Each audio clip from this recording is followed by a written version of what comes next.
مرتضی بھٹو، وہ بھٹو جو اپنی بہن بے نظیر بھٹو کے دور حکومت میں مارے گئے۔ جب دنیا میں سیاسی خاندانوں کی بات آتی ہے تو سب سے پہلے کینیڈی خاندان کا نام لیا جاتا ہے۔ اس کے بعد انڈیا کے نہرو گاندھی خاندان اور پاکستان کے بھٹو خاندان کا نام آتا ہے۔ ان تینوں گھرانوں میں ایک قدر مشترک یہ ہے کہ ان کے بیشتر افراد طبی موت نہیں مرے۔ John F Kennedy, Robert Kennedy, Indira Gandhi, Rajiv Gandhi, Zulfikar Ali Bhutto, Benazir Bhutto, ان کے بھائی شاہ نواز بھٹو، مرتضی بھٹو کی موت فطری نہیں تھی۔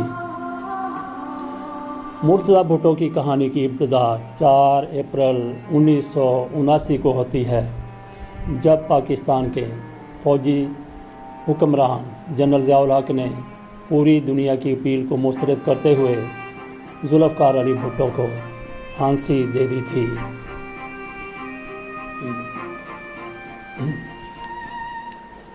ذوالفقار علی بھٹو کی بیٹی بے نظیر نے پاکستان میں ہی رہ کر جنرل ضیاء الحق کے خلاف لڑنے کا فیصلہ کیا تھا، لیکن ان کے دونوں بھائی شاہ نواز بھٹو اور مرتضی بھٹو پاکستان سے باہر چلے گئے اور اپنے والد کو بچانے کی مہم چلائی، جو بالآخر بے سود ثابت ہوئی۔ جب بھٹو کو پھانسی دی گئی تو مرتضی اور شاہ نواز بھٹو لندن کے ایک فلیٹ میں رہ رہے تھے۔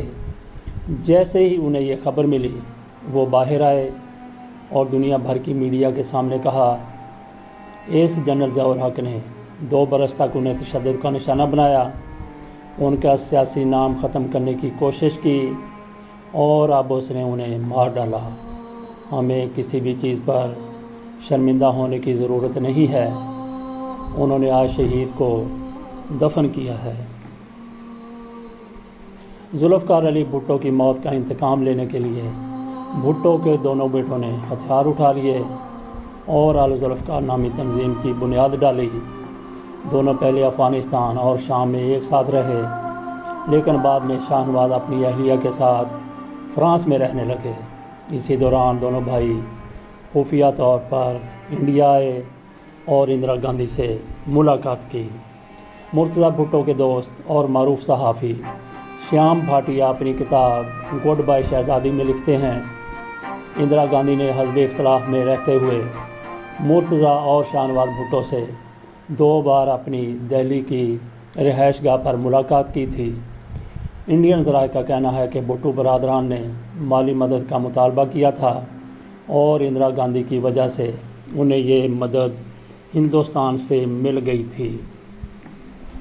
1985 میں شاہ نواز بھٹو مردہ حالت میں پائے گئے اور یہ شبہ ظاہر کیا گیا کہ انہیں زہر دیا گیا ہے۔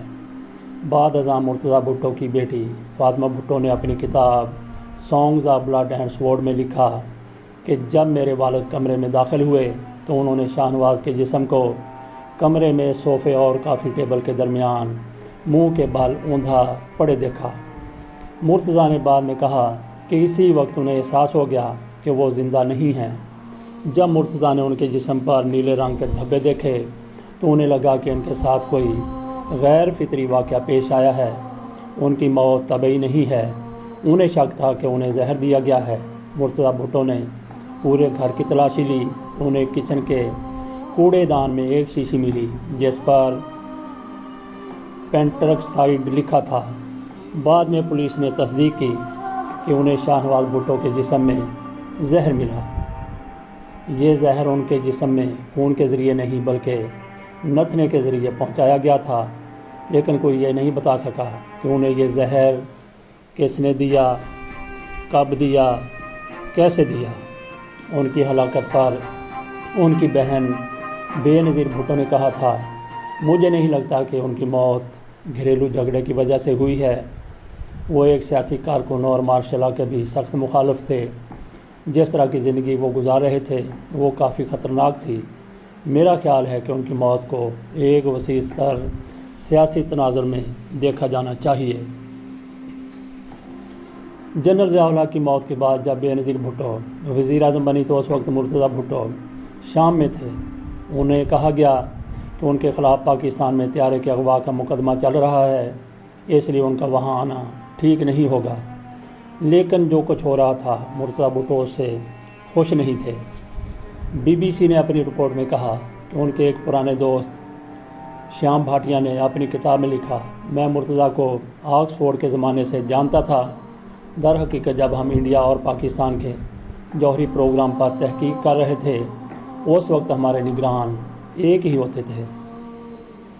1989 में वो मुझे दमिश्क के शेरिटन होटल में मिले और अगले 11 घंटे बातें करते रहे।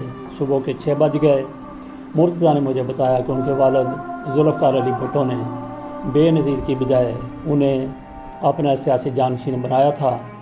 1977 में भुट्टो ने उन्हें अपने लाड़काना के इंतखाबी हलके की देखभाल के लिए मुंतखब किया था। इसकी तस्दीक भुट्टो के करीबी दोस्त यूसुफ बुत ने अपने सहाफ़ी दोस्त खालिद हसन से भी गुफ्तगू के दौरान की थी। उन्होंने कहा कि भुट्टो अपनी बेटी को सियासत की पथरीली ज़मीन पर नहीं डालना चाहते थे। अगर उनका बस चलता तो वो उन्हें पाकिस्तान की खारजा सर्विस का अफसर बनाते। लेकिन बेनज़ीर की वालदा नुसरत भुट्टो ने अपने बेटे की हमायत की और उनकी वापसी के लिए बाकायदा मुहिम चलाई। मुर्तज़ा वापस आए। आते ही एक प्रेस कॉन्फ्रेंस में उन्होंने कहा, मुझे एक तवील अरसे तक अपने मुल्क से दूर रखा गया। मुझे 2 चीज़ें बताई गईं। एक ये कि मेरी ज़िंदगी यहाँ महफूज नहीं है और दूसरी ये कि अगर मैं वापस आया तो मेरी बहन की सियासी पोजीशन ख़राब हो जाएगी। यानी कि उन्होंने खौफ और नदामत के एहसास का इस्तेमाल किया। खौफ कि मेरे लिए कोई मैनी नहीं थे क्योंकि मैं जानता था कि मैं बेकसूर हूँ।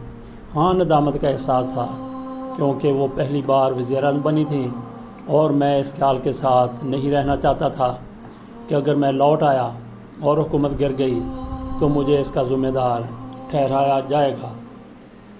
लेकिन एक वक्त ऐसा आया कि मेरे लिए मज़ीद बाहर रहना मुमकिन नहीं था।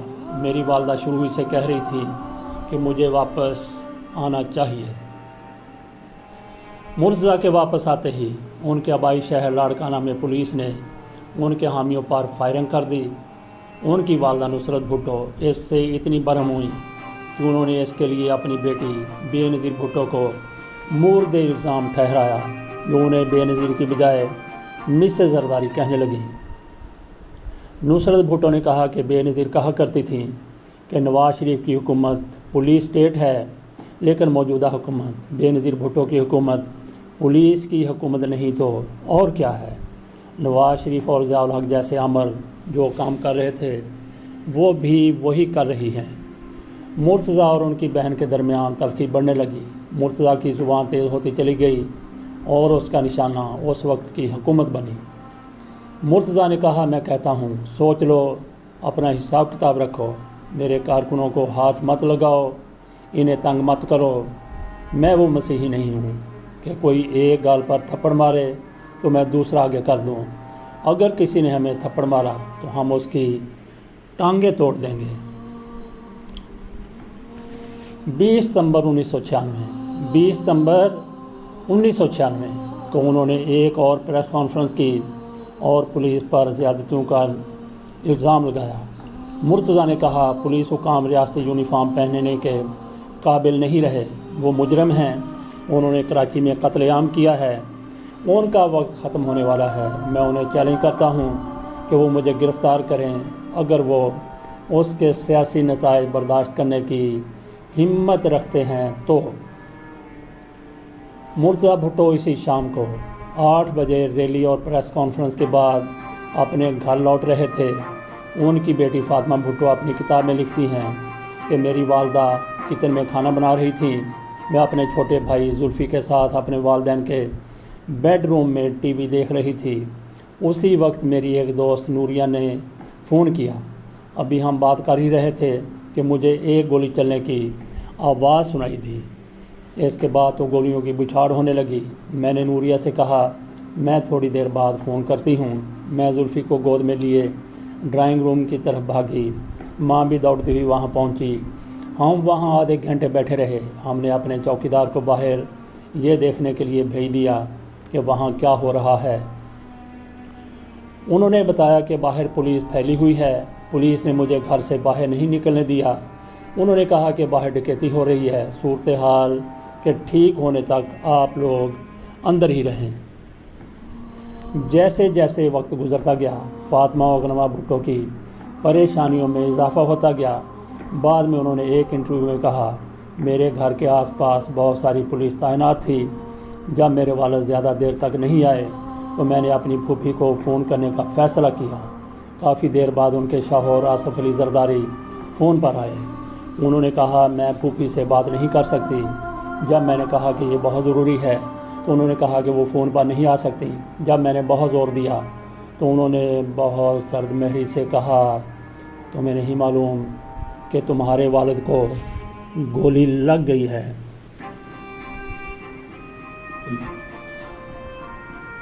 फातिमा और उनकी वालदा गनवा कार में बैठकर जल्दी से मिड ईस्ट हॉस्पिटल पहुंची।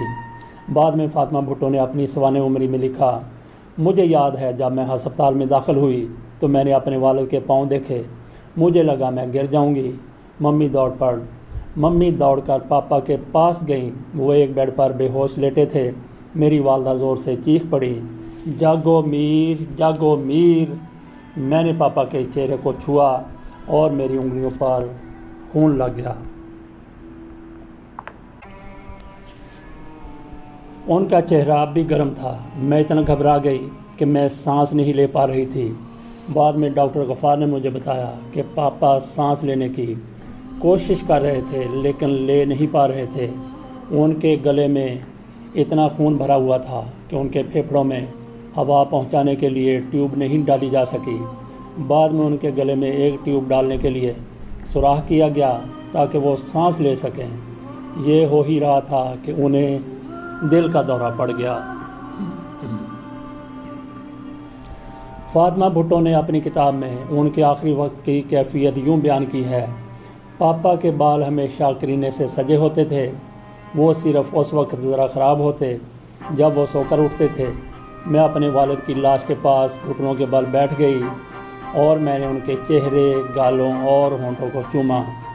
मैंने दानिस्ता तौर पर उनकी आंखों को नहीं चूमा, क्योंकि लबनान में ये तवाहम परस्ती है कि अगर आपके होंठों से किसी की पलकें छू जाएं तो वो हमेशा के लिए आपसे दूर हो जाता है। मैं अपने पापा से दूर नहीं होना चाहती थी।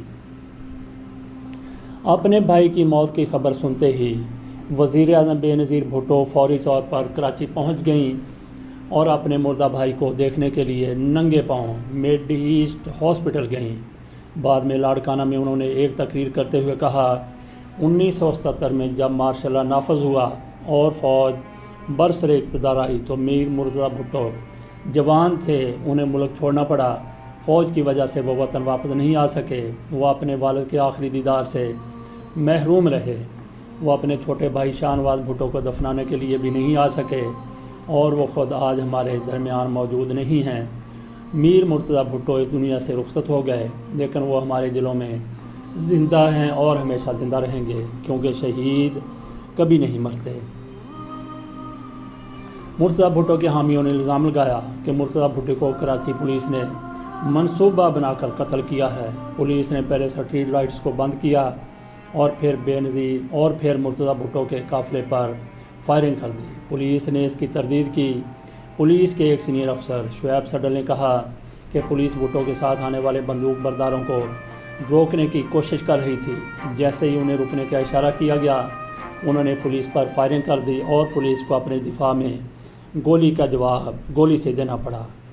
कई सवालात आज भी जवाब तलब हैं। मुर्तज़ा की मौत ने बहुत से सवालात को जन्म दिया जिनके आज तक जवाब नहीं मिल सके। 5 दिसंबर 2013 को कत्ल से वाबस्ता बहुत से अफराद को बरी कर दिया गया, लेकिन मुर्तज़ा की बेटी फातिमा इक़्तिदार से मुंसलिक चंद लोगों को मुर्द इल्ज़ाम ठहराती हैं। वो कहती हैं जुल्फ़िकार अली भुट्टो को 1979 में फांसी दी गई, लेकिन उन्हें कभी इंसाफ नहीं मिला। शाहनवाज 1985 में मारे गए, लेकिन किसी को भी उनकी मौत का ज़िम्मेदार नहीं ठहराया गया। मेरे वालिद मुर्तज़ा को 1996 में कत्ल किया गया और एक पाकिस्तानी अदालत ने 2009 में कहा कि उन्हें किसी ने भी नहीं मारा। 2007 میں بے نظیر بھٹو راولپنڈی میں ایک ریلی میں ماری گئیں اور اس پر کوئی پولیس رپورٹ بھی نہیں کی گئی۔ یہ تھی کہانی مرتضیٰ بھٹو کی قتل کی، مرتضیٰ بھٹو کے ہلاکت کی۔ ان کو کسی نہ کسی کے اشارے پر، کہنے پر، حکم پر، ہدایت پر قتل کیا گیا۔ وہ کون تھا؟ وہ کون تھا؟ وہ کون تھا؟ اس سوال کا جواب آپ کے ذہنوں میں یقیناً موجود ہے۔